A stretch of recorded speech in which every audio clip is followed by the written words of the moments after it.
Praise the Lord. അനുഗ്രഹീതമേറിയ ഇന്ന്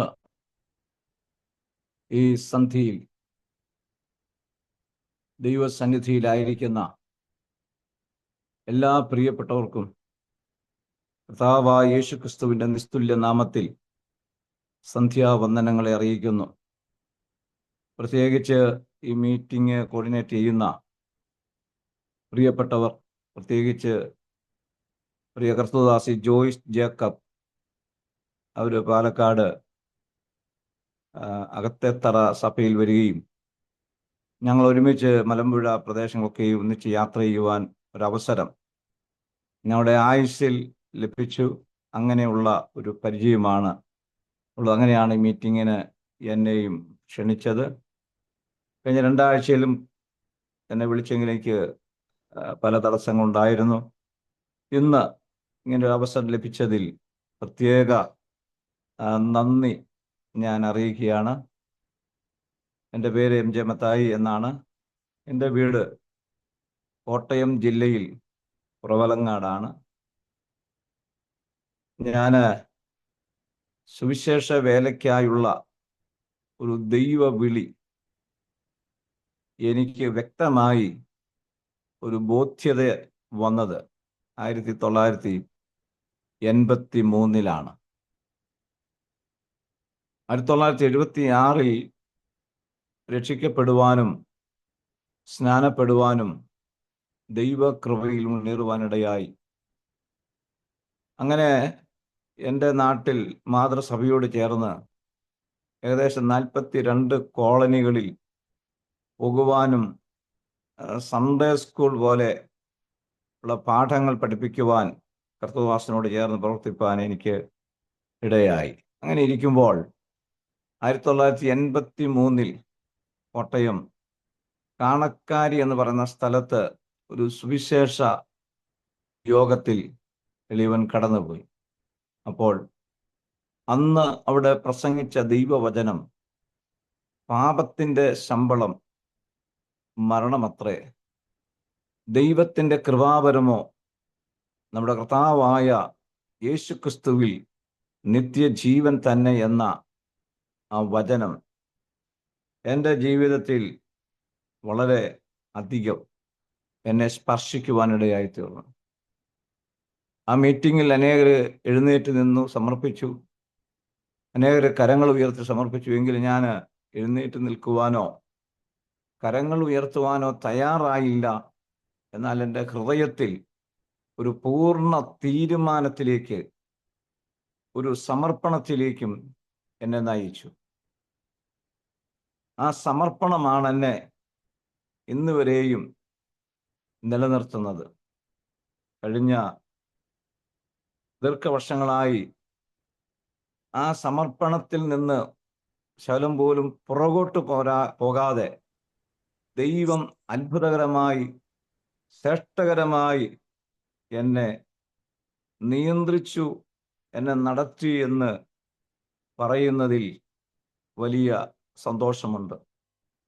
സമർപ്പണം എന്ന് പറഞ്ഞാൽ എൻ്റെ ഹൃദയത്തിൽ വന്നത് നഷ്ടപ്പെടുന്ന വ്യക്തികളെ കുറിച്ചുള്ള ഒരു ആത്മീക ഭാരം ഹൃദയത്തിൽ വരികയും, എന്നാൽ എൻ്റെ അന്നത്തെ സാഹചര്യത്തിൽ വീട്ടിൽ നിന്ന് പുറത്തുപോയി ദൈവവചനം പഠിക്കുവാനോ സുവിശേഷ പ്രവർത്തനം ചെയ്യുവാനോ ഉള്ള സാഹചര്യങ്ങൾ എനിക്കുണ്ടായില്ല. എങ്കിലും എൻ്റെ ഹൃദയത്തിൽ പ്രാർത്ഥിച്ചു കൊണ്ടിരുന്നു. ഞാൻ മാതൃസഭയോട് ചേർന്ന് ഇങ്ങനെ പ്രവർത്തിച്ചു കൊണ്ടിരുന്നു. എന്നാൽ 86, 87, 88 കാലഘട്ടങ്ങളിൽ ദൈവവചനം പഠിക്കത്തക്ക സാഹചര്യങ്ങൾ എനിക്ക് ലഭിച്ചു.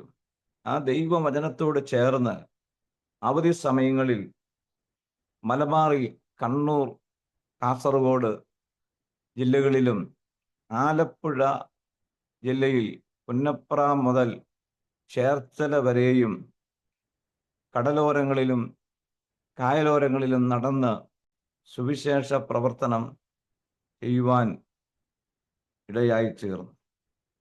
വീണ്ടും ദൈവവചനം പഠിക്കണമെന്നൊരാഗ്രഹം എൻ്റെ ഹൃദയത്തിലുണ്ടായിരുന്നു. 1989 ഹെബ്രോൻ ബൈബിൾ കോളേജിൽ ദൈവവചനം പഠിക്കുകയും അവിടെ 3 വർഷത്തേക്കാണ് ഞാൻ പഠിക്കുവാനായിട്ട് കടന്നു ചെന്നത്. എന്നാൽ ഞാൻ 2 ആഴ്ച കഴിഞ്ഞപ്പോൾ മറ്റ് സ്ഥാപനങ്ങളിൽ നിന്ന് പഠിച്ചിട്ടുള്ള വിദ്യാർത്ഥികളായ പ്രിയപ്പെട്ടവരൊക്കെയും സീനിയർ ക്ലാസ്സിൽ കയറ്റി 6 മാസം കഴിഞ്ഞപ്പോൾ എനിക്ക് അവിടെ നിന്ന് ഗ്രാജുവേറ്റ് ചെയ്യുവാനിടയായി തീർന്നു.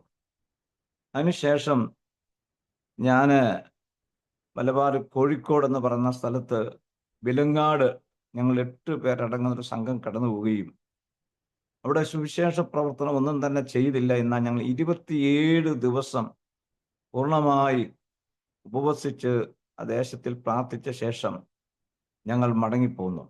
എന്നാൽ ഇന്ന് അവിടെ അനുഗ്രഹീതമേറിയ അസംബ്ലീസ് ഓഫ് ഗോഡിൻ്റെ ചർച്ച ഉണ്ടെന്ന് കേൾക്കുന്നു. പിന്നീട് ഞാൻ ആ ദേശത്ത് പോയിട്ടില്ല. അങ്ങനെ ഇരിക്കുമ്പോൾ വെളിച്ചം കാണാത്ത അട്ടപ്പാടി എന്ന് പറയുന്ന ഒരു ഫീച്ചർ മലയാള മനോരമ സൺഡേ സപ്ലിമെന്റിൽ 1985 വരുവാനിടയായി. അങ്ങനെ വന്നപ്പോൾ ഹെബ്രോൻ ബൈബിൾ കോളേജിൽ നിന്ന് ചില വിദ്യാർത്ഥികൾ ഈ വെളിച്ചം കാണാത്ത അട്ടപ്പാടിയിലേക്ക് കടന്നു വരികയും അവരുടേതായ പ്രാരംഭ പ്രവർത്തനങ്ങൾ നടത്തുകയും ചെയ്തിരുന്നു. അതിനുശേഷം ഞാൻ 1990 പ്രാരംഭത്തിലാണ് കടന്നു വന്ന് ഒരു 2-3 വർഷമൊക്കെ നിന്നിട്ട് മടങ്ങിപ്പോകണമെന്ന ആഗ്രഹത്തിലാണ് കടന്നു വന്നത്. എന്നാൽ കഴിഞ്ഞ 36 വർഷമായി ഈ പ്രദേശങ്ങളിൽ വന്ന് സുവിശേഷ പ്രവർത്തനം ചെയ്തപ്പോൾ ഇവിടെ ഉണ്ടാകുന്ന ആത്മീക സന്തോഷം മനസ്സിലാക്കി ഒത്തിരി പരിമിതികൾ ഉള്ള ഈ പ്രദേശത്ത് പ്രവർത്തിക്കുവാൻ ദൈവം എളിയവനെ സഹായിച്ചു കൊണ്ടിരിക്കുന്നു. എൻ്റെ ജീവിതത്തിൽ ധാരാളം അനുഭവങ്ങൾ പറവാൻ എനിക്കുണ്ട്. സമയാവശ്യത്തിനുണ്ടല്ലോ. ആദ്യത്തെ 3 ഞായറാഴ്ചകളിൽ ആരുമില്ലാതെ ഞാൻ തനിയാണ് ആരാധന നടത്തിയത്. ഞാൻ തനിയെ പ്രാർത്ഥിച്ചു തുടങ്ങും, തനിയെ പാട്ട് പാടും, തനിയെ പ്രാർത്ഥിക്കും, സാക്ഷ്യങ്ങൾ ഞാൻ തന്നെ പറയും, ഞാൻ തന്നെ സ്തോത്രാഴ്ച എടുക്കും, ഞാൻ തന്നെ പ്രാർത്ഥിക്കും. ഇതെല്ലാം ഞാൻ തനിയെയാണ് ചെയ്തത്. അങ്ങനെ 3 ആഴ്ച കഴിഞ്ഞ് 4-ാമത്തെ ആഴ്ചയിൽ 10 വയസ്സുള്ള ഒരു കുഞ്ഞ് എൻ്റെ ഈ മീറ്റിങ്ങിൽ വന്ന് ഇരിക്കുവാനിടയായി. ആ കുഞ്ഞിനെ ഇരുത്തി ഞാൻ ഇതുപോലെ തന്നെ ആരാധന നടത്തുവാൻ എനിക്ക് ഇടയായി. വാടക കെട്ടിടത്തിലാണ് അന്ന് ഞാൻ താമസിക്കുന്നത്. ഞാൻ അവിടുന്ന് മാറുമ്പോൾ ഏകദേശം 22 പേർക്ക് കർത്തൃമേശ കൊടുക്കത്തക്ക നിലയിൽ ദൈവം അവിടെ സാഹചര്യങ്ങൾ ഒരുക്കുവാനിടയായി തീർന്നു. അവിടെ ഞാൻ പ്രവർത്തിക്കുമ്പോൾ തന്നെ മറ്റൊരു സഭയും കൂടെ ഞാൻ ശുശ്രൂഷിക്കുന്നു. 2 സഭകളാണ് ഒരുമിച്ച് ശുശ്രൂഷിച്ചുകൊണ്ടിരുന്നത്. സുവിശേഷ വിരോധികളാലുള്ള എതിർപ്പുകൾ പല പ്രാവശ്യം എനിക്കുണ്ടായിട്ടുണ്ട്. അത് ഞാൻ ഓർപ്പിച്ചല്ലോ. കാസർഗോഡ് കടന്നുപോയപ്പോൾ സുവിശേഷ വിരോധികൾ ഞങ്ങളെ വളഞ്ഞ് കഴുത്തു വെട്ടും, ഞങ്ങളെ കൊല്ലും എന്ന് പറഞ്ഞ സന്ദർഭം ഞാൻ ഇന്നും ഓർക്കുന്നു. അന്ന് നല്ല ചെറുപ്പമായിരുന്നു. നമ്മൾ രാഷ്ട്രീയവും ലോകമൊക്കെ കണ്ടു നടന്നൊരു കാലഘട്ടമായിരുന്നു. ഞാൻ അവരോട് ചോദിച്ചു, ഞങ്ങൾക്ക് ധൈര്യമുണ്ടെങ്കിൽ ഞങ്ങളുടെ കഴുത്ത് വെട്ടാൻ പറഞ്ഞു. അവർ വെല്ലുവിളിച്ചപ്പോൾ ധൈര്യത്തോടെ നിന്നു. പക്ഷെ വെട്ടാൻ വന്നവർ മാറിപ്പോവുകയാണ് ചെയ്തത്. അങ്ങനെ ഒരു അനുഭവം ജീവിതത്തിൽ ഒന്നിലധികം പ്രാവശ്യം ഉണ്ടായിട്ടുണ്ട്. അങ്ങനെ ഞാൻ ചില നാളുകളായി ഏകദേശം ഒരു വർഷത്തോളം പ്രവർത്തിച്ചു കഴിഞ്ഞപ്പോഴാണ് എൻ്റെ ചർച്ചിലേക്ക്, അട്ടപ്പാടി എന്ന് പറയുന്നത് അഗളി എന്ന് പറയുന്ന സ്ഥലത്ത്, ആരാധന സ്ഥലത്തേക്ക് അവിടുത്തെ ഗവൺമെൻറ് ജോലി ചെയ്യുന്ന സ്ത്രീകൾ സഹോദരിമാരൊക്കെയും കടന്നു വന്നു. അങ്ങനെ ഇരിക്കുമ്പോഴാണ് വിവാഹം കഴിക്കണമെന്ന ഒരു ബോധ്യത്തിലേക്ക് എത്തുവാനിടയായി തീർന്നു. അങ്ങനെ 1991 ഏപ്രിൽ 4 വിവാഹം കഴിച്ചു. അതിനുശേഷം ഞങ്ങൾ കുടുംബമായി വാടക വീടിൽ, പല വാടക വീടുകളിൽ മാറി താമസിച്ച് പ്രവർത്തിക്കുവാനായിട്ട് ദൈവം ഞങ്ങളെ സഹായിച്ചു കൊണ്ടിരിക്കുന്നു. അങ്ങനെ ഇരിക്കുന്ന സന്ദർഭങ്ങളിലാണ് ഞങ്ങൾക്ക് മൂത്ത മകൾ ഉണ്ട്. 93 ആണ് ഉണ്ടാകുന്നത്. ആ മോള് ജനിച്ച് 90 ദിവസമായപ്പോൾ ഞാൻ താമസിക്കുന്ന വാടക വീട്ടിൽ വൈഫും കുഞ്ഞും അമ്മയും കടന്നു വന്നു.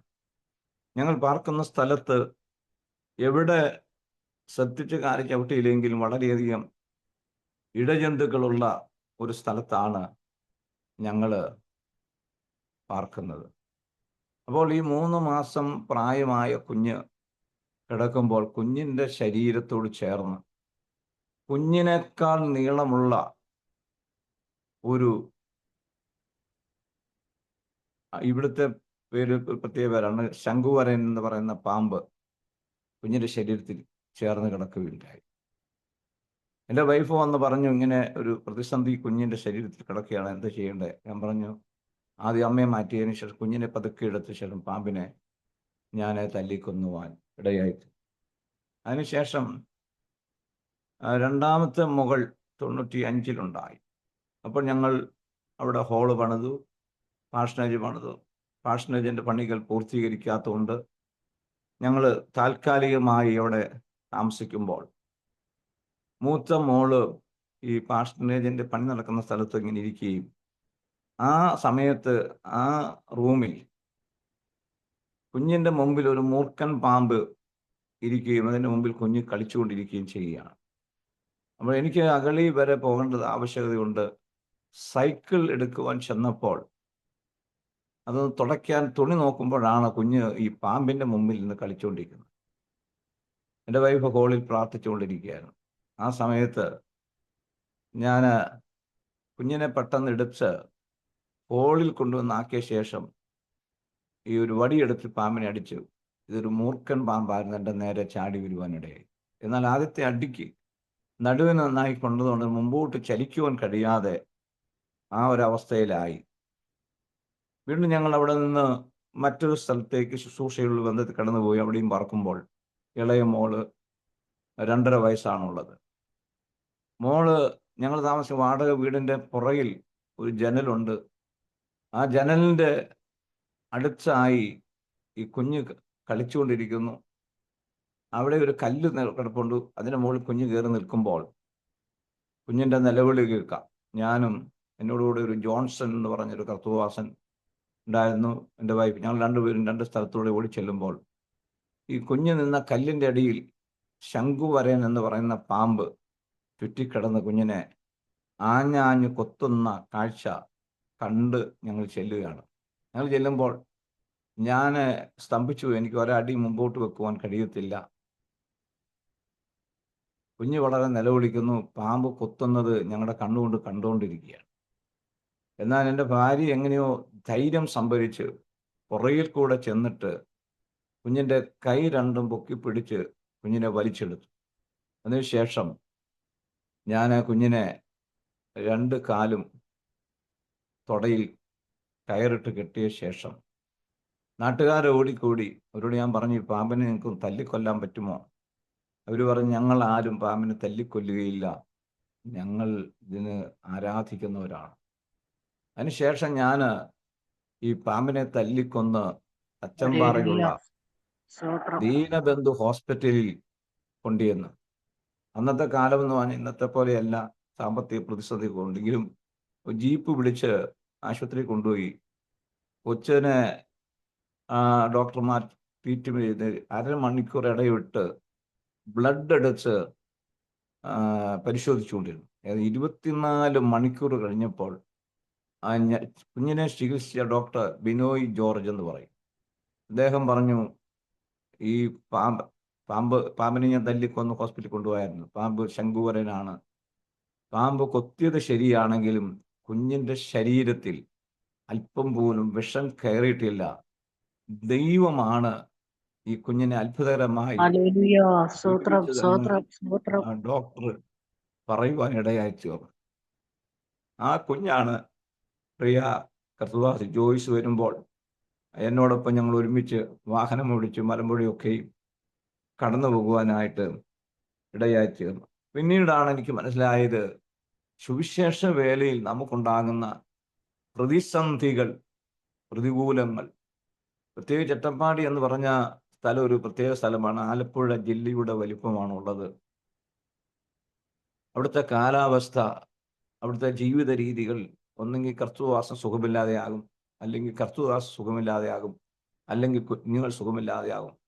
പിന്നെ ഭക്ഷണത്തിന് വേണ്ടിയുള്ള പ്രയാസങ്ങൾ, കുഞ്ഞുങ്ങളുടെ വിദ്യാഭ്യാസപരമായ പ്രതിസന്ധി, ഇങ്ങനെയൊക്കെ പല നിലയിലുണ്ടാകുമ്പോൾ അനേകരും വന്നിട്ട് മടങ്ങിപ്പോവുകയാണ്. എന്നോടൊപ്പം വന്നിട്ടുള്ള അനേക കർത്തൃദാസന്മാർ 1, 2, 3 വർഷങ്ങളിൽ മടങ്ങിപ്പോകുമ്പോൾ എനിക്ക് ദൈവം തന്ന കാഴ്ചപ്പാടനുസരിച്ച്, ദർശനമനുസരിച്ച് അവിടെ നിൽക്കുവാനും പ്രവർത്തിക്കുവാനും ദൈവം എന്നെ സഹായിച്ചുകൊണ്ടിരുന്നു. അപ്പോൾ തന്നെ ഞങ്ങൾ കൽക്കണ്ടി എന്ന് പറയുന്ന സ്ഥലത്ത് പ്രവർത്തിക്കുന്ന സന്ദർഭമാണ്. അവിടെ കേരളത്തിൽ കിഴക്കോട്ടൊഴുകുന്ന നദികൾ മൂന്നെണ്ണമാണ്. ഒന്ന് പാമ്പനാറാണ്. അത് ഏകദേശം നമുക്കറിയാം കുമളി ഭാഗത്ത് നിന്ന് കിഴക്കോട്ട് പോകുന്ന നദിയാണ്. രണ്ടാമത്തെ നദി കബനി, അത് സുൽത്താൻ ബത്തേരിക്കപ്പുറമായിട്ട് കബനി ഓടുന്നത് കർണാടകയുടെ ബോർഡറിൽ. മൂന്നാമത്തെ നദി എട്ടപ്പാടെയുള്ള ഭവാനിപ്പുഴയാണ്. ഈ ഭവാനിപ്പുഴ കർക്കിടക മാസത്തിൽ കരകവിഞ്ഞൊഴുകുന്ന സന്ദർഭത്തിൽ ഈ പുഴയ്ക്കക്കരെ 2 കുടുംബങ്ങൾ വിശ്വാസികളുണ്ട്. അവർ വന്നിട്ട് പറഞ്ഞു, പാസ്റ്ററും വൈഫും വരണമെന്ന് പറഞ്ഞു. അങ്ങനെ ഞങ്ങൾ ഈ കുഞ്ഞുങ്ങളെ 2 പേരെ അടുത്ത വീട്ടിലാക്കിയിട്ട് ഈ പുഴയിലേക്ക്, അവിടെ ചങ്ങാടം എന്ന് പറയും, മുള കൊണ്ട് കൂട്ടിക്കെട്ടിയിട്ടുള്ള ചങ്ങാടമാണ് അവിടെ ഉള്ളത്. വള്ളമോ വഞ്ചിയോ ഒന്നുമില്ല. അപ്പം ഞങ്ങൾ ആ പുഴയുടെ തീരത്ത് ചെന്നപ്പോൾ ഈ ചങ്ങാടത്തിൽ കയറി. ഈ ചങ്ങാടം തുഴയുന്നത് ആദിവാസികളാണ്. അവർ മദ്യപിച്ചിട്ടുണ്ടായിരുന്നു. അവർ മദ്യപിച്ചിട്ടുള്ളത് കൊണ്ട് ഈ വെള്ളം വളരെയധികം ശക്തിയായി ഒഴുക്കുള്ളതും കഠിനമേറിയ ശൈത്യവും തണുപ്പുമായിരുന്നു. പക്ഷേ ഈ പുഴയുടെ മധ്യഭാഗത്ത് ചെന്നപ്പോൾ ഈ ഈ ഈ വഞ്ചി അല്ലെങ്കിൽ ഈ ചങ്ങാടം വെള്ളത്തിൽ മുങ്ങി. എൻ്റെ വൈഫ് വരെ അരയോളം വെള്ളത്തിൽ മുങ്ങിപ്പോയി. ഞങ്ങൾ അന്ന് വിചാരിച്ചു, ഇനി ഒരിക്കലും ഈ ലോകത്തിൽ നിന്ന് വിടവാങ്ങുന്ന ഒരവസ്ഥയായി, രക്ഷപ്പെടാൻ സാധ്യതയില്ല. അങ്ങനത്തെ ഒരു പ്രതിസന്ധി ഉണ്ടായി. എന്നാൽ ഈ താണു പോയ ചങ്ങാടം വളരെ പെട്ടെന്ന് പൊങ്ങി വരികയും ഞങ്ങൾ അക്കരയ്ക്ക് പോവുകയും ചെയ്തു.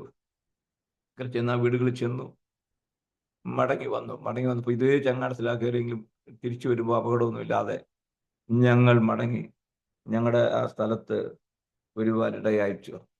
കൂടാതെ ഈ മലപ്പുറം ജില്ലയിൽ വെട്ടത്തൂർ എന്ന് പറയുന്നൊരു സ്ഥലമുണ്ട്.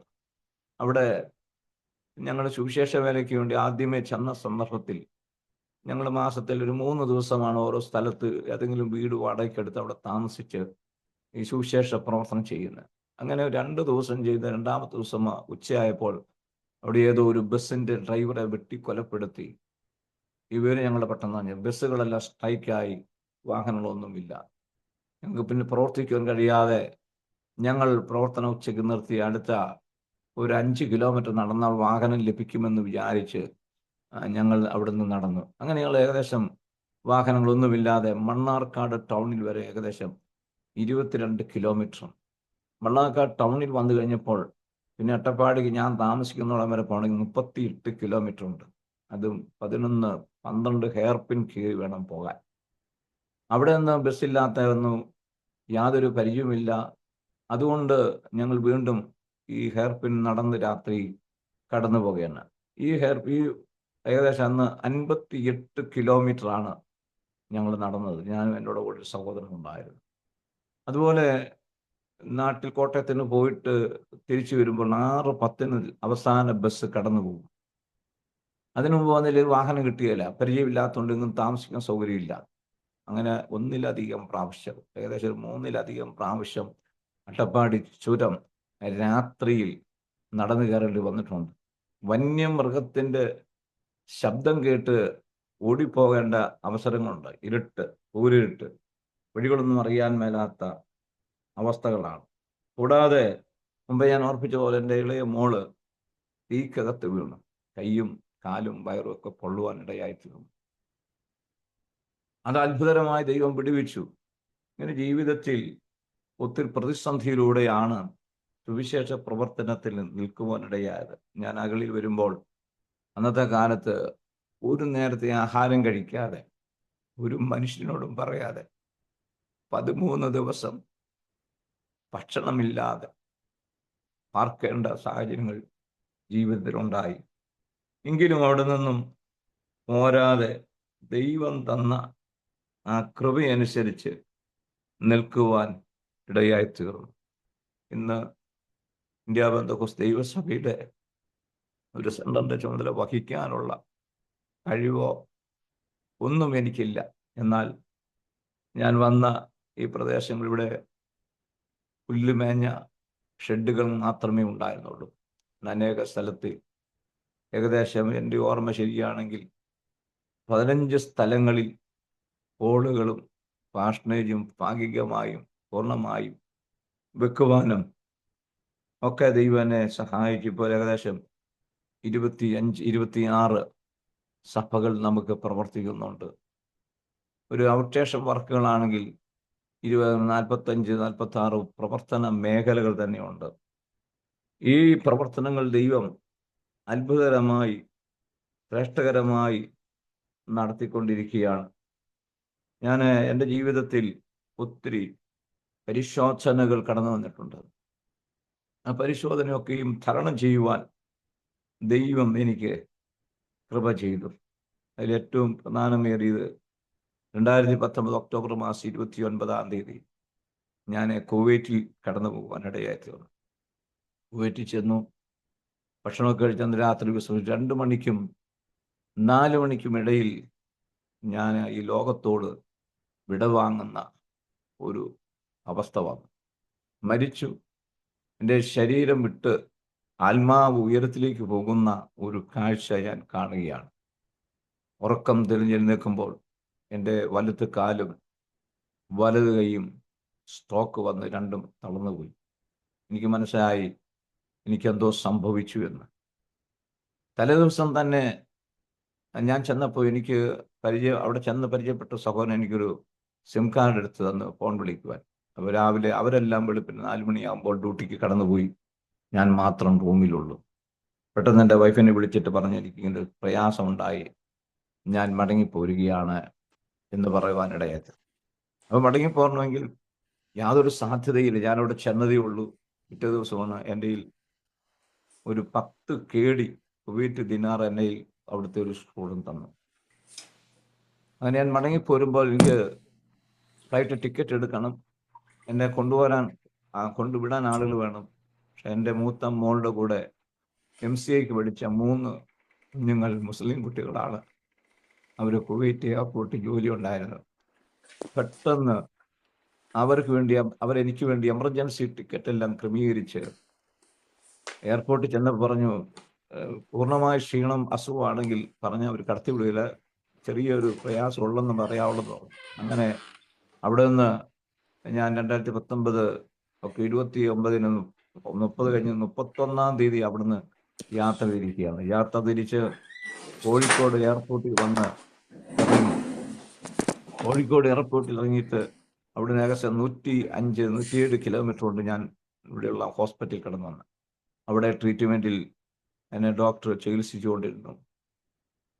ഒരു പ്രത്യേക ഘട്ടങ്ങളിലൂടെയാണ് ഞാൻ കടന്നു പോകുന്നത്. അപ്പോൾ എനിക്ക് 2 പെൺമക്കളാണുള്ളത്. ഞാനെങ്ങാനും ലോകത്തിൽ മാറ്റപ്പെടുകയാണെങ്കിൽ എൻ്റെ വൈഫിന് അത് പ്രയാസമായി തീരുമില്ലെന്ന് ഓർത്ത് പെട്ടെന്ന് മൂത്ത മോളെ വിവാഹം കഴിച്ചു വിടുവാൻ പ്ലാൻ ചെയ്തു, പ്രാർത്ഥിച്ചു. തക്കതായ തുണ ദൈവം തന്നു. ഏകദേശം 2020 ഫെബ്രുവരി മാസം 20 ജനുവരി മാസത്തിൽ ഡോക്ടറോട് ചോദിച്ചു. ഡോക്ടർ പറഞ്ഞു ദൂരെ യാത്ര ചെയ്യാൻ പറ്റത്തില്ല.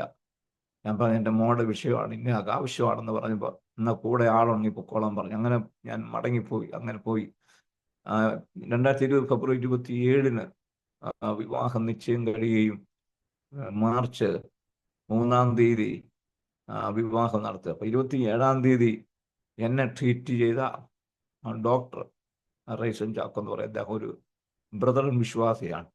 അദ്ദേഹത്തെ ഞാൻ ക്ഷണിച്ചിരുന്നു. ആ ഡോക്ടർ വന്ന് തന്നെ അനുഭവം പങ്കുവച്ചപ്പോഴാണ് പറയുന്നത്, ഞാൻ അനേകരെ രോഗികളെ ചികിത്സിച്ചിട്ടുണ്ടെങ്കിൽ ഒരു പാസ്റ്ററെ എൻ്റെ ജീവിതത്തിൽ ആദ്യമായിട്ടാണ് ഇങ്ങനെ ചികിത്സിക്കുന്നത്.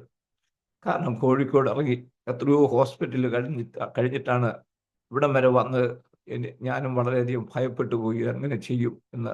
എന്നാൽ അത്ഭുതകരെന്ന് പറയട്ടെ, 3.5 മാസം കൊണ്ട് സൗഖ്യമാകേണ്ട ഒരു രോഗമാണ് ഈ കർത്തുവാസം. എന്നാൽ 3.5 ദിവസം കൊണ്ട് ദൈവം അത് സൗഖ്യമാക്കി തന്നു എന്ന് ഡോക്ടർ പറയുമ്പോഴാണ് ഞാൻ പോലും അറിയുന്നത്. അത്ര അത്ഭുതകരമായി ദൈവം എന്നെ വിടുവിച്ചു. ഏകദേശം 1 വർഷത്തോളം ചില മാസങ്ങൾ വോക്കറെ നടന്നു, പിന്നെ വീൽ ചെയർ നടന്നു, പിന്നെ വടിയുമായിട്ട് നടന്നു. അങ്ങനെ പല രീതിയിലാണ് ഞാൻ 1 വർഷത്തോളം കടന്നുപോയത്. എന്നതിന് ശേഷം മോളുടെ വിവാഹം കഴിഞ്ഞു. വീണ്ടും എൻ്റെ ശുശ്രൂഷയിൽ ഞാൻ വളരെ തിരക്കുള്ളവനായിരുന്നു. പ്രിയ സിസ്റ്റർ കർത്തുദാസി വരുമ്പോഴൊക്കെയും ഞാൻ വളരെ തിരക്ക്. കഴിഞ്ഞ ഡിസംബർ മുതൽ കഴിഞ്ഞ ദിവസങ്ങളൊക്കെ ഒരു ദിവസം പോലും റെസ്റ്റ് ഇല്ലാതെ വളരെയധികം ഓടേണ്ട സാഹചര്യങ്ങൾ ദൈവം എനിക്ക് അവസരങ്ങൾ തന്നുകൊണ്ടിരുന്നു. കൃപയാൽ കഴിഞ്ഞ ഇത്രയും വർഷങ്ങൾ നിൽക്കുവാൻ എനിക്ക് കൃപ ചെയ്തു. അതോർത്ത് ഞാൻ ദൈവത്തെ സ്തുതിക്കുന്നു. ഞാൻ ഇന്നും പാഷണേജിലാണ് താമസിക്കുന്നത്. വീട് സ്ഥലമൊക്കെ ഉണ്ടായിരുന്നത് ഇവിടുത്തെ പ്രവർത്തനത്തോടുള്ള ബന്ധത്തിൽ ഞാനതൊക്കെ കുഞ്ഞുങ്ങളുടെ വിദ്യാഭ്യാസം, സുവിശേഷ പ്രവർത്തനം, ഇതൊക്കെ മുഖാന്തരം അതൊക്കെ ഞാൻ പൊടിച്ചിട്ടാണ് ഇന്ന് പാഷണേജിൽ താമസിച്ച് പ്രവർത്തിച്ചുകൊണ്ടിരിക്കുന്നത്. എന്നെ കേൾക്കുന്ന നിങ്ങളുടെ ആത്മാർത്ഥമേറിയ പ്രാർത്ഥനയും പ്രവർത്തനത്തിൽ മുൻപോട്ട് പോകുവാൻ ദൈവം കൃപ ചെയ്യേണ്ടതിന് പ്രാർത്ഥനയെ ചോദിക്കുകയാകുന്നു. വേറെ ധാരാളം കാര്യങ്ങൾ പറവാനുണ്ടെങ്കിലും സമയത്തിൻ്റെ പരിമിതി നന്നായിട്ട് അറിയാതുകൊണ്ട് വിശുദ്ധ വേദപുസ്തകത്തിൽ നിന്ന് വെളിപ്പാട് പുസ്തകം 3-ാം അധ്യായം അതിൻ്റെ 14 മുതൽ 21 വരെയുള്ള വാക്യങ്ങളാണ് വായിക്കേണ്ടത്. അത് മുഴുവൻ നമുക്ക് വായിക്കുവാൻ കഴിയത്തില്ല, ചിന്തിക്കുവാനുള്ള സമയം ലഭിക്കില്ലെങ്കിലും നിങ്ങൾ ബൈബിൾ ഉള്ളവരൊന്ന് വായിക്കാമെങ്കിൽ വലിയ ഉപകാരമായിരിക്കുമെന്ന് ഓർപ്പിക്കുന്നു.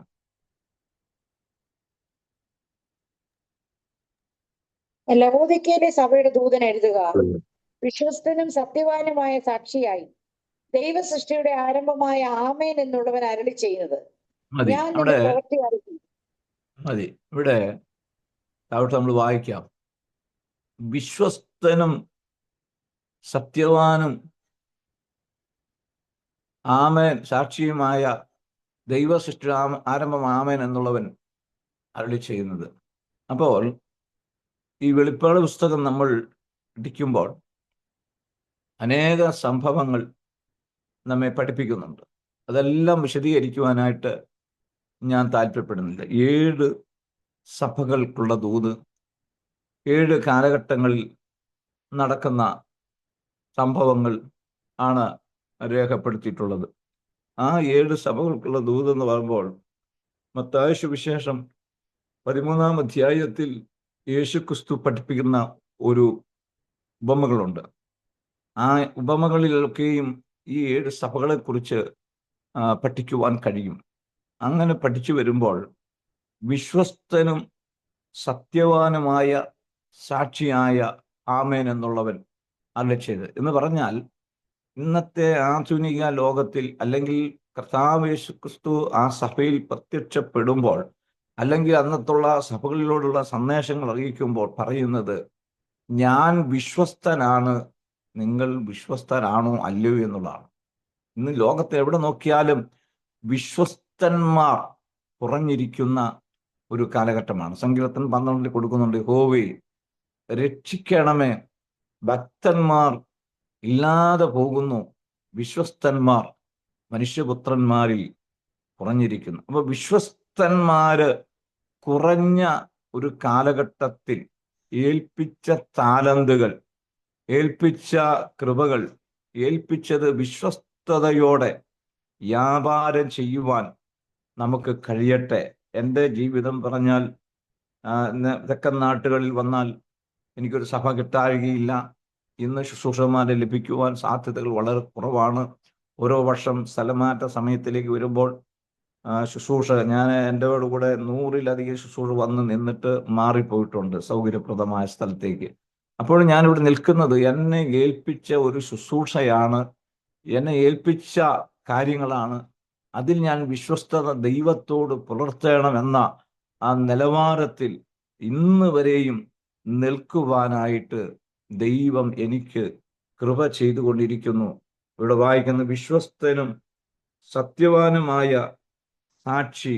സത്യം എന്ന് പറഞ്ഞാൽ അനേകർ സത്യമാണ് പറയുന്നതെങ്കിലും സത്യം പോലെ ഇരിക്കുന്ന കാര്യങ്ങൾ സത്യമല്ലാതെ ഇരിക്കും. അതിന് ഞാൻ സാധാരണ പറയുന്നുണ്ട്. ചിലർ പഴയ നിയമത്തിൽ ലേവ്യ പുസ്തകത്തില് ചില വിധത്തിലുള്ള ആളുകളെ കുറിച്ച് പഠിപ്പിക്കുമ്പോൾ സത്യം എന്ന് പറഞ്ഞാൽ ചിലർ ഈ വാക്കുകൾ പറഞ്ഞ തിരിയാത്ത നിലയിൽ സസ്യം എന്ന് പറയുന്ന നിലവാരത്തിലെത്തിയ ഒരു കാലഘട്ടമാണ് സത്യം പറയുന്നത്.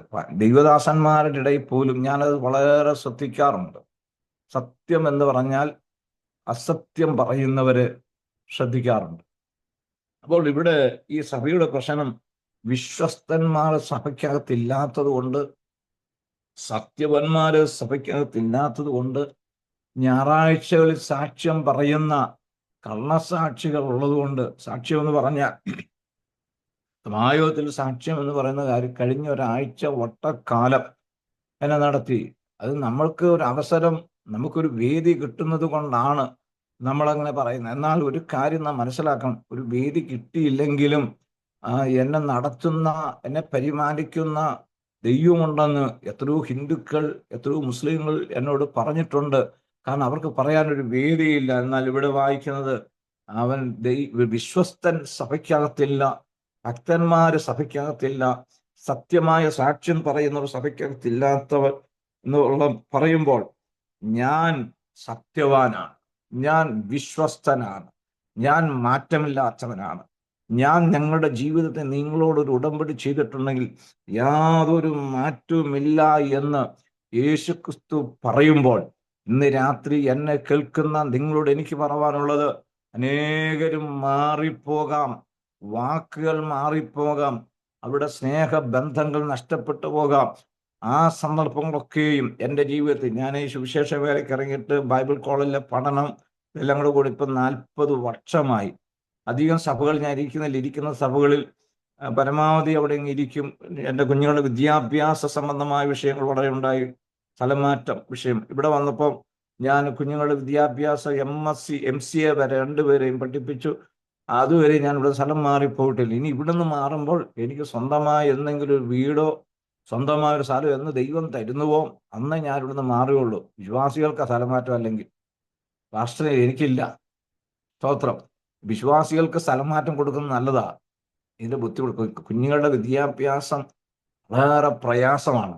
കാരണം ഞാനത് അനുഭവിച്ച 2 കുഞ്ഞുങ്ങളെ MCA വരെ പഠിപ്പിക്കണമെങ്കിൽ ഞാൻ ബുദ്ധിമുട്ടിയത് അത്രത്തോളം ദൈവസന്നിധിയിൽ ഞങ്ങൾ കുടുംബമായി പ്രാർത്ഥിച്ച് ഇന്ന് 2 കുട്ടികളും നല്ല നിലയിൽ വിദ്യാഭ്യാസം ചെയ്തു, നല്ല നിലയിൽ തൊണ്ടയെത്തുന്നു. ഈ സ്ഥലമാറ്റം കുഞ്ഞുങ്ങളുടെ മനസ്സിനെ ബാധിക്കാറുണ്ട്, അവർ വിദ്യാഭ്യാസത്തെ ബാധിക്കാറുണ്ട്. അതുകൊണ്ട് ഞാൻ ഇവിടെയുള്ളവരോട് പറഞ്ഞു, എൻ്റെ സ്ഥലമാറ്റം എനിക്ക് ദൈവം വഴി ചിലത് തുറന്നു തരുമ്പോൾ മാത്രമേ മാറും. ഇനി ഇവിടെയുള്ള എല്ലാവരും വന്നാലും അങ്ങനെ തന്നെയായിരിക്കും. സ്തോത്രം. ഞാൻ പറഞ്ഞത് നല്ല കാര്യമാണോ? സ്തോത്രം. തെക്കൻ നാട്ടിലെല്ലാം 3 വർഷം കഴിയുമ്പോഴത്തേക്ക് ആരും ചെല്ലുമ്പോഴേ ആളുകൾ എന്ത് ചെയ്യത്തില്ല, ഈ കെട്ടഴിക്കുകയല്ല. കാരണം 3 വർഷം കഴിയുമ്പോൾ സ്ഥലം മാറി പോകേണ്ടി വരും. അതുകൊണ്ട് ഇവിടെ മണ്ണാറക്കാട്ട് കോട്ടത്തൂർ ഒരു പാസ്റ്റർ വന്നപ്പോൾ പ്രസംഗിച്ചു. അദ്ദേഹം പറഞ്ഞിങ്ങനെയാണ്, ഞാൻ വന്നതെങ്കിലും എൻ്റെ കെട്ടുകളൊന്നും അടിക്കാതെ വെച്ചിട്ടുണ്ട്, എപ്പോൾ പോകണമെന്ന് വെച്ചാലും പോകാൻ തയ്യാറായിരിക്കുകയാണ് എന്ന് പാസ്റ്റർ പറഞ്ഞു. എന്ന് പറഞ്ഞാൽ ഞാൻ അവിടെ കെട്ടെല്ലാം പൊട്ടിച്ച് ഇവിടെ എല്ലാ സാധനം ഇരിക്കുക, എനിക്ക് സാധനങ്ങളെല്ലാം കൊണ്ട് വെക്കണമെങ്കിൽ അവൻ്റെ സൗകര്യപ്രദമായ വീടും സ്ഥലം എന്ന് കിട്ടുമ്പോൾ അങ്ങോട്ട് പോകും. പ്രിയ ജോയ് സിസ്റ്റർക്ക് വരണം എന്നാണ് ഞാൻ ആഗ്രഹിക്കുന്നത്. ദൈവത്തിന് സ്തോത്രം. മറ്റുള്ള എല്ലാവരും നമുക്ക് പരിചയമില്ലല്ലോ, എങ്കിലും നിങ്ങളുടെയും പ്രാർത്ഥന ഞാൻ ചോദിക്കുകയാണ്. ഇവിടെ വായിക്കുന്നത് അവിടെ അടുത്ത പദം ഇങ്ങനെയാണ്, നീ ഉഷ്ണവാനുമല്ല ശീതവാനുമല്ല, ശീതവാനും ഉഷ്ണവാനും ആയിരുന്നെങ്കിൽ കൊള്ളായിരുന്നു, ഇങ്ങനെ ശീതവാനുമല്ല ഉഷ്ണവാനുമല്ല ശീതോഷ്ണവാനാകയാൽ നിന്നെ എൻ്റെ വായിൽ നിന്ന് ഉമ്പിണ്ണ് കളയും. ഇവിടെ നന്മയും തിന്മയും 2 കാര്യങ്ങളാണ് ഇവിടെ പഠിപ്പിക്കുന്നത്. നന്മയും തിന്മയും അത് നമുക്ക് എല്ലാവർക്കും അറിയാവുന്ന കാര്യങ്ങളാണ്. ഇവിടെ വായിക്കുന്നത്, ഞാൻ ധനവാൻ, ഞാൻ സമ്പന്നൻ, ഞാൻ ധനവാൻ സമ്പന്നനായിരിക്കുന്നു, എനിക്കൊന്നിനും മുട്ടില്ലെന്ന് പറഞ്ഞുകൊണ്ട് നീ നിർഭാഗ്യവനും അരിഷ്ടനും ദരിദ്രനും കുരുടനും നഗ്നനുമെന്ന് അറിയാതിരിക്കയാൽ എന്നാണ് കൊടുത്തിരിക്കുന്നത്. അറിയാതിരിക്കയാൽ എന്ന് പറഞ്ഞാൽ എന്താണ്? അറിയാതിരിക്കയാൽ. അപ്പോൾ ഇന്ന് ആത്മീയ ലോകത്തിലെ പരാജയങ്ങൾ വ്യക്തിപരമായി അറിയാതെ ഇരിക്കുന്ന അവസ്ഥയാണ്. എന്നെ കേൾക്കുന്ന ഓരോ വ്യക്തികളോടും എനിക്ക് പറവാനുള്ളത്, നമുക്ക് ലഭിച്ച ദൈവകൃപ, നമുക്ക് ലഭിച്ച ദൈവശക്തി, നമുക്ക് ലഭിച്ച എല്ലാ ദാനങ്ങൾ, നമുക്ക് ലഭിച്ച എല്ലാ നന്മകൾ ഒക്കെയും ഓർക്കുക. അത് നഷ്ടപ്പെടാതെ, ഇവിടെ വായിക്കുന്നത് എല്ലാം നഷ്ടപ്പെട്ട് പോകുമ്പോൾ അവൻ മനസ്സിലാക്കാൻ കഴിയുന്നില്ല. അതിന് തെളിവായിട്ട് ഞാൻ പറയുന്നത് ഒന്ന് ശിംശോനാണ്. ശിംശോന്റെ ജീവിതം നാം എടുത്ത് പഠിക്കുമ്പോൾ അവന്റെ ശക്തി നഷ്ടപ്പെട്ടു, അവൻ്റെതായ എല്ലാം നഷ്ടപ്പെട്ടതിൽ നിന്ന് ചില കാര്യങ്ങൾ നമുക്ക് വ്യക്തമാക്കി ന്യായാധിപന്മാരുടെ പുസ്തകത്തിൽ നിന്ന് പറയുവാനായിട്ട് താല്പര്യപ്പെടുകയാണ്. ഒന്ന്, ശിംശോന്റെ ജീവിതത്തിൽ അവന്റെ സമർപ്പണമാണ് നഷ്ടപ്പെട്ടത്. ഇന്ന് രാത്രിയിൽ എന്നെ കേൾക്കുന്ന ഓരോ വ്യക്തിയോടും എനിക്ക് പറവാനുള്ളത്, നമുക്ക് നമ്മുടെ സമർപ്പണം നഷ്ടപ്പെടുത്തത്തക്ക നിലയിൽ അന്ധകാരത്തിന്റെ ശക്തികൾ അല്ലെങ്കിൽ മറ്റ് നിലവാരത്തിലുള്ള പ്രലോഭനങ്ങൾ നമ്മളെ അലട്ടുമ്പോൾ ഓർക്കുക, ഞാൻ ദൈവത്തിന് വേണ്ടി വേർതിരിക്കപ്പെട്ടവനാണ്, ഞാൻ ദൈവത്തിന് വേണ്ടി നിലനിൽക്കുന്ന വ്യക്തിയാണ്, ദൈവത്തിന്റെ കൃപ എന്നിൽ വ്യാപരിക്കുന്നുണ്ട്. അതുകൊണ്ട് സമർപ്പണം, അതാണ് ഞാൻ ആദ്യമേ പറഞ്ഞത്. പാപത്തിന്റെ ശമ്പളം മരണമത്രേ, ദൈവത്തിന്റെ കൃപാപരമോ നമ്മുടെ കർത്താവായ യേശുക്രിസ്തു നിത്യജീവൻ തന്നെ എന്ന വചനം കേട്ട് അന്ന് എടുത്ത ഒരു തീരുമാനമാണ് ഇന്നും എന്നെ നിലനിർത്തുന്നത്. എൻ്റെ സമർപ്പണമാണ് എന്നെ ഇവിടെ വരെയും ദൈവം എത്തിച്ചതെന്ന് എനിക്ക് പറയുവാൻ കഴിയും. കാരണം എന്നെ സംബന്ധിച്ച് എൻ്റെ സ്വന്തം നാട്ടിലോ എൻ്റെ ദേശത്തോ നിൽക്കാതെ ഈ ദേശത്ത് കടന്നു വന്ന ഇത്രയും വർഷങ്ങൾ എന്ന് പറഞ്ഞാൽ ഇവിടുത്തെ സാഹചര്യങ്ങൾ കോട്ടയം അല്ലെങ്കിൽ തെക്ക തൃശ്ശൂർ മുതൽ തെക്കോട്ടുള്ള സാഹചര്യങ്ങളല്ല. പാലക്കാടോ മലബാറോ, ഞാൻ കഴിഞ്ഞ 1-2 മാസങ്ങൾക്ക് മുമ്പ് ഈ മലബാറിലുള്ള 6 റവന്യൂ ജില്ലയും യാത്ര ചെയ്യേണ്ടി വന്നു.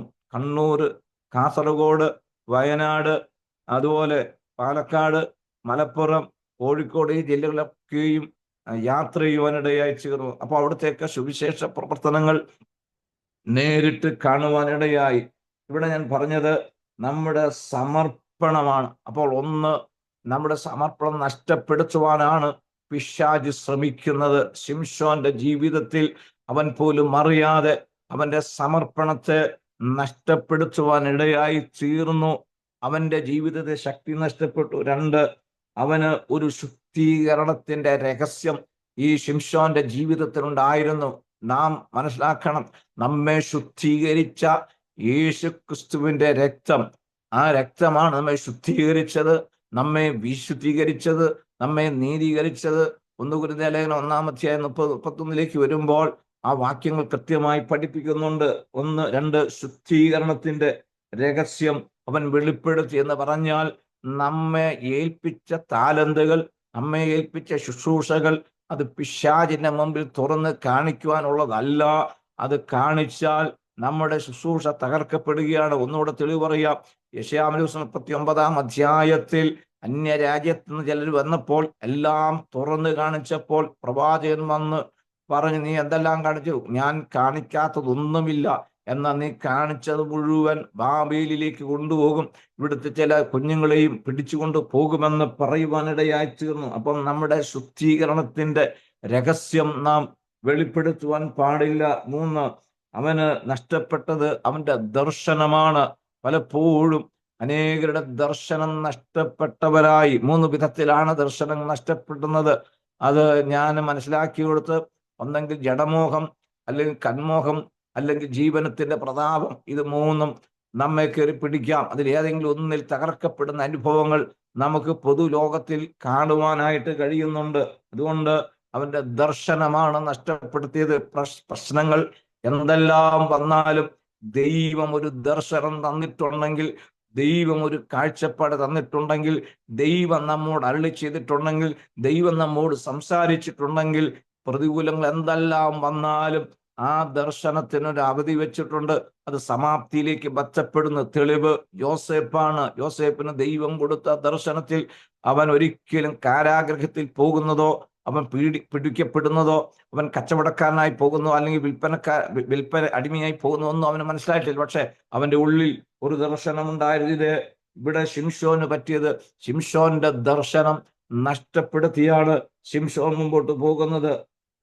4 അവന്റെ കണ്ണുകൾ, അവന്റെ കാഴ്ചപ്പാട് നഷ്ടപ്പെടുത്തി കണ്ണുകൾ ചൂഴ്ന്നെടുക്കുകയാകുന്നു. 5 അവനിൽ ഉള്ള ഒരു അഭിഷേകം ഉണ്ടായിരുന്നു. ആ അഭിഷേകം ശിംശോൻ നഷ്ടപ്പെടുത്തി. അടുത്തത് അവന് ഒരു ശുശ്രൂഷയുണ്ട്. ഇന്ന് അനേകര് ശുശ്രൂഷ കളഞ്ഞിട്ട്, ഞാൻ തുറന്ന് പറയുകയാണ്, എന്നോട് വിരോധം ഉണ്ടാകരുത്, ഇന്ന് അനേകര് കല്യാണ ബ്രോക്കർമാരായി, സ്ഥലക്കച്ചവടക്കാരായി, വാഹന വിൽപ്പനക്കാരായി, ഞാൻ താമസിക്കുന്ന പ്രദേശങ്ങളിൽ അനേക ശുശ്രൂഷ ഞാൻ കണ്ടിട്ടുണ്ട്. അവർക്ക് വാഹനത്തിന്റെ വിൽപ്പന, സ്ഥലക്കച്ചവടത്തിന് ബ്രോക്കർ, ഇങ്ങനെല്ലാം ഇതെല്ലാം ചെയ്യുമ്പോഴും ഇങ്ങനെ ഒരൊറ്റ കാര്യത്തിന് ഞാൻ ഇന്ന് വരെ പോയിട്ടില്ല, പോവുകയില്ല. കാരണം എൻ്റെ വിളി അതല്ല. എനിക്കൊരു വ്യക്തമായ ദർശനം ദൈവം തന്നിട്ടുണ്ട്, വ്യക്തമായ കാഴ്ചപ്പാട് തന്നിട്ടുണ്ട്. അവന്റെ ശുശ്രൂഷ. അടുത്തത് അവനൊരു ജനസമ്മതി ഉണ്ടായിരുന്നു. ശിംശോൻ ആരാണ്? ന്യായാധിപനാണ്. ആ ജനസമ്മതിയാണ് അവൻ നഷ്ടപ്പെടുത്തുന്നത്. അടുത്തത് അവന്റെ വീണ്ടെടുപ്പ് നഷ്ടപ്പെടുത്തുകയാണ്. അടുത്തത് അവന്റെ ആഭിജാത്യം അവൻ നഷ്ടപ്പെടുത്തുകയാകുന്നു. അടുത്തത് അവൻ തിരികല്ലിൽ പൊടിക്കുന്നതിനായി മൃഗതുല്യം അവനായിത്തീരുന്ന അവസ്ഥ കാണുവാനായിട്ട് കഴിയുന്നുണ്ട്. ഇതുപോലെ നമ്മുടെ ജീവിതത്തിൽ നമ്മെ തകർക്കുന്ന പ്രതികൂലങ്ങൾ കടന്നു വരാൻ ഇവിടെ വായിക്കുന്നത് ജീവൻ നഷ്ടപ്പെട്ടു. അവസാനമായി അവന്റെ ജീവൻ പോലും നഷ്ടപ്പെടുത്തി എന്ന് കാണുവാൻ കഴിയുന്നുണ്ട്. ഇന്ന് സന്ധ്യയിൽ എന്നെ കേൾക്കുന്നവരോട് എനിക്ക് പറയാനുള്ളത്, നമ്മുടെ സമർപ്പണം നഷ്ടപ്പെടുത്തുവാൻ വേണ്ടിയാണ് അന്ധകാരത്തിന് ശക്തികൾ ശ്രമിക്കാറുള്ളത്. അതുകൊണ്ടാണ് ഇവിടെ വായിക്കുന്നത്, വെളിപ്പാട് പുസ്തകത്തിൽ നമ്മൾ വായിച്ച വാക്യത്തിലേക്ക് മടങ്ങി വരവിടെ ഒരു കാര്യം പ്രത്യേകം എടുത്ത് പറയുന്നുണ്ട്. 18 വാക്യം. നീ 17 വാക്യത്തിന് അവസാനം, എന്ന് അറിയാതിരിക്കുക. പലപ്പോഴും നാം അറിയാതെ പോകുന്ന ചില വിഷയങ്ങളുണ്ട്. എവിടെയാണ് നമ്മുടെ പരാജയം, എവിടെയാണ് നമ്മുടെ തോൽവി, എവിടെയാണ് നമ്മുടെ കുറവുകളെന്ന് നാം തിരിച്ചറിയാതെ പോകുന്ന അനുഭവങ്ങളുണ്ട്. എന്നാൽ ലൂക്കോസിന്റെ സുവിശേഷം 2-ാം അധ്യായം 44-45 വാക്യങ്ങളിൽ വായിക്കുമ്പോൾ, യോസേപ്പും മറിയയും ദൈവാലയത്തിൽ നിന്ന് മടങ്ങുമ്പോൾ യേശു അവരോട് കൂടെ ഇല്ല എന്ന് അവർ അറിഞ്ഞില്ല എന്നവിടെ വായിക്കുന്നു. കാരണം അവരോർത്തത് യേശു ഞങ്ങളുടെ കൂടെ ഉണ്ടായിരിക്കും, ഞങ്ങളുടെ ശുശ്രൂഷയിൽ ഉണ്ടായിരിക്കും, ഞങ്ങളുടെ പ്രവർത്തനത്തിൽ ഉണ്ടായിരിക്കുമെന്ന് ഒക്കെ ചിന്തിച്ചു. പക്ഷെ ഇതൊന്നും യേശു ഇല്ല എന്ന് അവർ അറിഞ്ഞില്ല എന്നുള്ളതാണ്. അതുകൊണ്ടാണ് 4-ാമത് വരുന്നത് 18 മുതൽ 20 വായിക്കും. ഞാൻ നിന്റെ പ്രവൃത്തി അറിയുന്നു എന്ന് അവിടെ രേഖപ്പെടുത്തിയിട്ടുള്ളൂ. നിന്റെ പ്രവൃത്തി. ഇന്ന് രാത്രിയിൽ എന്നെ കേൾക്കുന്നവരോട് എനിക്ക് പറയാനുള്ളത്, നമ്മുടെ പ്രവൃത്തി എന്താണെന്ന് വ്യക്തമായി അറിയുന്ന ദൈവത്തിന്റെ സന്നിധിയിലാണ് നാം ആയിരിക്കുന്നത്. ആ പ്രവൃത്തിയെ വിശദീകരിക്കാനുണ്ടെങ്കിലും ഞാൻ ചുരുക്കട്ടെ.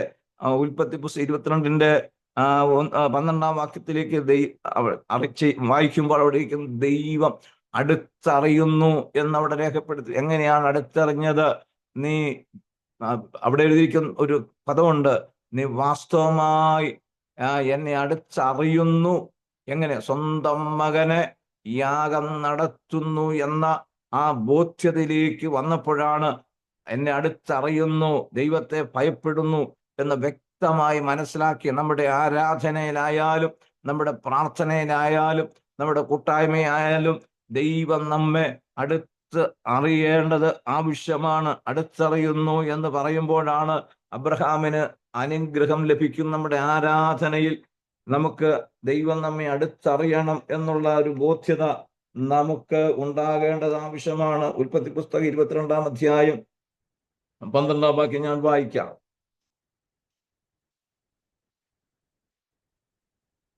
ബാലന്റെ മേൽ കൈവയ്ക്കരുത്, അവനോട് ഒന്നും ബാലന്റെ മേൽ കൈവെക്കരുത്. അവനെ ഒന്നും ചെയ്യരുത്. നിന്റെ ഏകജാതനായ മകനെ തരുവാൻ നീ മടിക്കായ്ക കൊണ്ട് നീ ദൈവത്തെ ഭയപ്പെടുന്നുവെന്ന് ഞാൻ ഇപ്പോൾ അറിയുന്നു. ദൈവത്തെ ഭയപ്പെടുന്നു എന്ന് ഞാനിപ്പോൾ അറിയുന്നു. 17-ാം വാക്യം പോലും, നീ മകനെ തരുവാൻ മടിക്കായ്ക കൊണ്ട് ഞാൻ നിന്നെ ഐശ്വര്യമായി അനുഗ്രഹിക്കുമെന്നാണ്. എന്ന് പറഞ്ഞാൽ അനുഗ്രഹം ലഭിക്കുന്നത് ദൈവസന്നിധിയിൽ നാം ദൈവത്തെ അറിയേണ്ടതുപോലെ അറിയുമ്പോഴാണ് ദൈവം നമ്മെ അനുഗ്രഹിക്കുന്നത്. അതൊക്കെ ഞാൻ സഭകളിലൊക്കെ പോകുമ്പോൾ അതൊക്കെ ഒന്നുകൂടെ വിശദമാക്കി സംസാരിക്കാറുണ്ട്. അറിയുക എന്ന് പറഞ്ഞാൽ നമുക്കുണ്ടാകുന്ന അറിവല്ല, ദൈവ വചനപ്രകാരമുള്ള വ്യവസ്ഥ പ്രകാരമുള്ള ഒരറിവാണ് നമുക്ക് ആവശ്യമായിരിക്കുന്നത്. ഞാൻ അട്ടപ്പാടിലൊക്കെ പ്രവർത്തിക്കുന്നുണ്ട്. ഒരു ആദിവാസിയെ സംബന്ധിച്ച് അവന് ലഭിച്ച അറിവ് വെച്ച് അവനൊരു മരത്തിൻ്റെയോ അല്ലെങ്കിൽ ഒരു കല്ലിൻ്റെയോ ചുവട്ടിൽ വെച്ച് ഒരു തിരി കത്തിച്ച് ആരാധിക്കും. അത് അവന്റെ അറിവാണ്. എന്നാൽ നമ്മുടെ അറിവ് അതല്ല. നാം സത്യദൈവത്തെ അറിഞ്ഞും സത്യാരാധന മനസ്സിലാക്കിയും നാം ദൈവകൃപ മനസ്സിലാക്കി പോകുന്നവരാണ്. തീർച്ചയായിട്ടും നാം അറിഞ്ഞവരാണ്. രണ്ടാമത് മോശയോട് ദൈവം പറയുന്നു, മോശേ, ഞാൻ നിന്നെ അടുത്തറിഞ്ഞിരിക്കുന്നു. അപ്പം നമ്മുടെ ആരാധനയായാലും നമ്മുടെ കൂട്ടായ്മയായാലും ദൈവം അടുത്തറിയുമ്പോഴാണ് നമ്മെ ഐശ്വര്യമായി അനുഗ്രഹിക്കുന്നതെന്ന് ദൈവവചനം നമ്മെ പഠിപ്പിക്കുന്നുണ്ട്. ദൈവത്തിന് സ്തോത്രം ഉണ്ടാകട്ടെ. ഇന്ന് രാത്രിയിൽ വാസ്തവമായി ദൈവം നമ്മെ അടുത്ത് അറിയുന്നവൻ ആയിരിക്കട്ടെ. നമുക്ക് അങ്ങനെ അടുത്തറിയുമ്പോഴാണ് ഐശ്വര്യമായ അനുഗ്രഹം ലഭിക്കുന്നത്. എൻ്റെ സമയം തീർന്നു എന്ന് തോന്നുന്നു. ഇനി സമയമുണ്ടെങ്കിൽ പറയാം. 7 മണിയായി. ഒരു 10 മിനിറ്റ് കൂടെ പൊക്കോട്ടെ, കുഴപ്പമില്ല. എന്തോ? ഒരു 10 മിനിറ്റ് കൂടെ പൊക്കോട്ടെ, കുഴപ്പമില്ല. പ്രൈസലോ. അപ്പോൾ അടുത്തറിയണം, ദൈവം നമ്മെ അടുത്തറിയുക എന്നുള്ളതാണ്. പുറപ്പാട് പുസ്തകം 33-ാം അധ്യായം 12 മുതൽ ഒന്നുകൂടെ വാക്യം കൂടെ താഴോട്ട് വാക്യം. പുറപ്പാട് പുസ്തകം 33-ാം അധ്യായം. മോശെ യഹോവയോട് പറഞ്ഞത് എന്തെന്നാൽ, ഈ ജനത്തെ കൂട്ടിക്കൊണ്ട് പോക എന്ന് നീ എന്നോട് കൽപ്പിച്ചുവല്ലോ. എങ്കിലും ആരെ എന്നോടുകൂടെ അയക്കുമെന്ന് അറിയിച്ചു തന്നില്ല.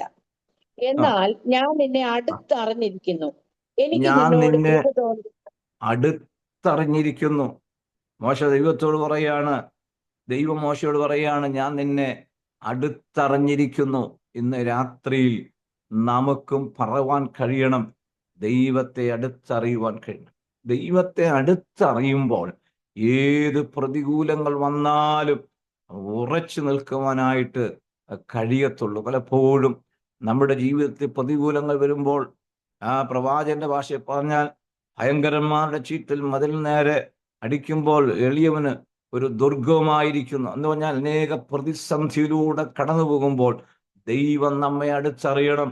നമുക്ക് ദൈവത്തെ അടുത്തറിഞ്ഞ് നിൽക്കുവാനായിട്ട് കഴിയേണ്ടത് ആവശ്യമാണ്. വീണ്ടും നാം മുമ്പോട്ട് വരുമ്പോൾ ആഖാനെയും കുടുംബത്തെയും ദൈവം അറിയുന്നുണ്ട്, അവരെ അടുത്തറിയുന്നുണ്ട്. അവരറിയാം, ആഖാന്റെ ജീവിതത്തിൽ ചിലതെല്ലാം നഷ്ടപ്പെടുത്തി, ആരുമറിയാതെ ചിലതെല്ലാം ഒളിച്ചു വെച്ച്. പക്ഷേ യോശുവ കവിണ് വീണ് പ്രാർത്ഥിക്കുമ്പോൾ അത് തെളിയിക്കപ്പെടുന്നു, ആൾ പിടിക്കപ്പെടുന്നു. വീണ്ടും പുതിയ നിയമത്തിൽ വരുമ്പോൾ അനന്യാസും സഫീരയും ദൈവത്തെ അടുത്തറിയുന്നുവെങ്കിലും ദൈവസന്നിധി അവർ തെറ്റായ നിലവാരം പുലർത്തുന്നുണ്ട്. അപ്പം നന്മയും തിന്മയും അടുത്തറിഞ്ഞു. നന്മയ്ക്ക് തക്ക പ്രതിഫലം, തിന്മയ്ക്ക് തക്ക ന്യായവിധി. അതാണ് ശീതവാനുമല്ല ഉഷ്ണവാനുമല്ല ശീതോഷ്ണവാനാകയാൽ നിന്നെ എൻ്റെ വായിൽ നിന്ന് ഉമിണ്ണുകളയും. അതുകൊണ്ട് ഇന്ന് ഈ സന്ധിയിൽ എന്നെ കേൾക്കുന്നവരെ, ദൈവസന്നിധിയിൽ നമുക്ക് ദൈവത്തെ അടുത്തറിഞ്ഞുകൊണ്ട് മുന്നേറുവാൻ ഇടയാകട്ടെ. എന്ന് പറഞ്ഞാൽ, ഫോറസ്റ്റ് ജോലി ചെയ്യുന്ന ഒരു ഉദ്യോഗസ്ഥൻ, അവൻ വനം കാക്കുന്നവനാണ്. പക്ഷെ അവൻ ആ വനം കാക്കുമ്പോൾ അതിലെ ഒരു തടി വെട്ടി വിറ്റാൽ അവനെ പോലീസ് പിടിക്കുക, അല്ലെങ്കിൽ നിയമപരമായി പിടിക്കപ്പെടും. എന്നാൽ വനത്തിൽ താമസിക്കുന്ന ഒരു ആദിവാസി, അവൻ ഒരു നേരത്തെ ആഹാരത്തിന് വേണ്ടി വിറക് വെട്ടി